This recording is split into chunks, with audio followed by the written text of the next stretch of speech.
गाडगीळ आणि sons limited 1832 पासून। नाव औरंगजेबाचं असलं तरी वतनदारी बंद केल्यानं छत्रपती संभाजीराजेंना सासऱ्यांकडून मारलं गेलं। बुलढाण्यातील शेतकरी शेतमेळाव्यात प्रहारचे नेते बच्चू कडूंचं वादग्रस्त वक्तव्य। एखादा आमदार कापला तर शेतकऱ्याला आत्महत्या करण्याची वेळ येणार नाही, सरकार डुकरासारखं। डुक्कर परवडलं पण सरकारने, बच्चू कडूंची टीका।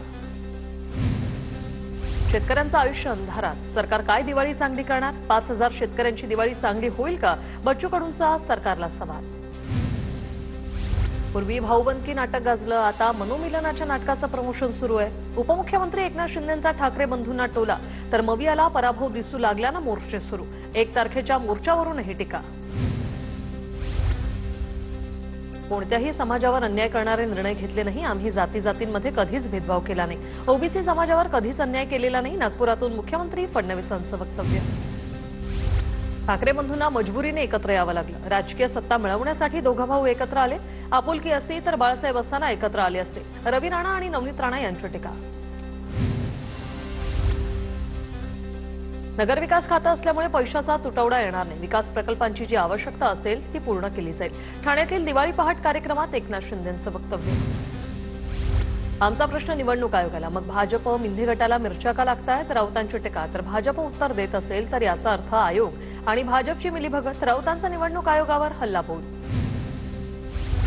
महाराष्ट्रात 1 कोटी मतदार घुसखोर, शहांनी घुसखोर मतदारांना बाहेर काढावं, इथून सुरुवात करावी, राऊतांची टीका, तर 1 कोटी मतदार बोगस म्हणजे निकाल बोगस मतदारांच्या हाती, राऊतांचा सरकारवर गंभीर आरोप।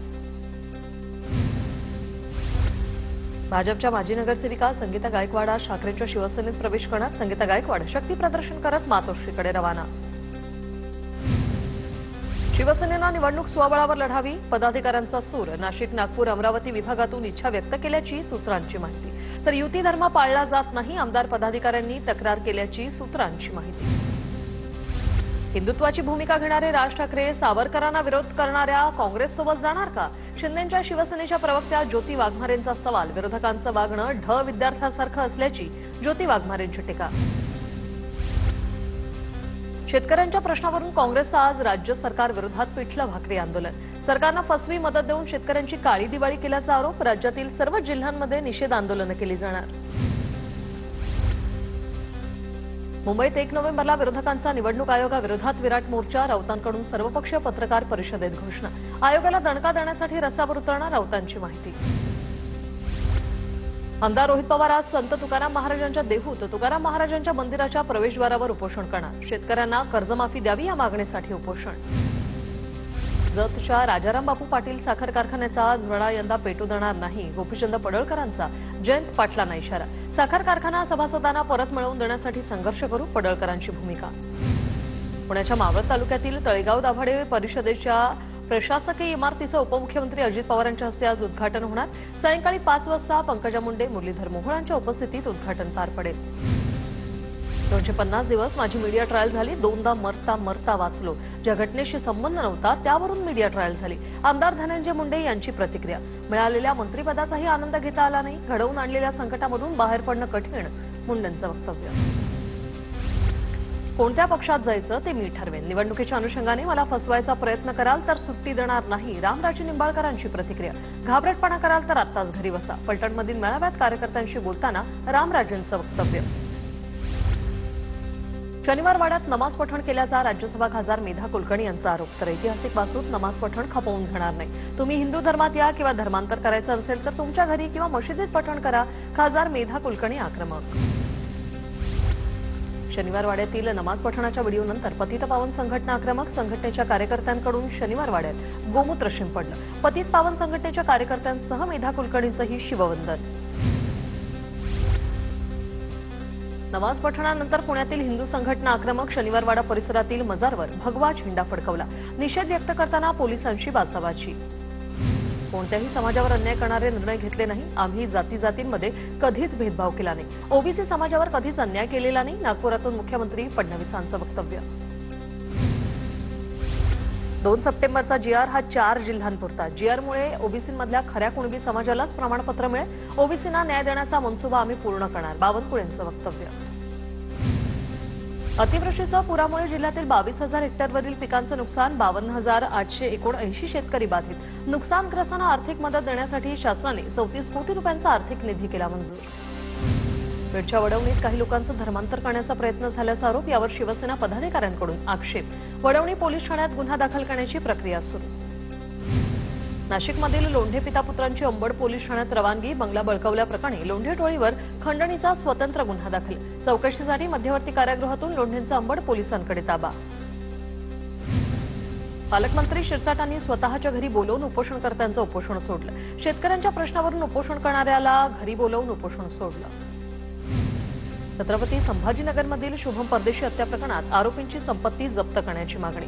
नगरमध्ये ग्रामस्थांकडून मूकमोर्चा. हत्या प्रकरणातील 7 आरोपींपैकी एक आरोपी अजूनही फरार. नाशिकमधील सप्तशृंगी मंदिर 22 ऑक्टोबर ते 6 नोव्हेंबरपर्यंत रात्री 12 वाजेपर्यंत खुलं राहणार आहे. दिवाळीनिमित्त भाविकांची होणारी गर्दी लक्षात घेता मंदिर प्रशासनाचा निर्णय.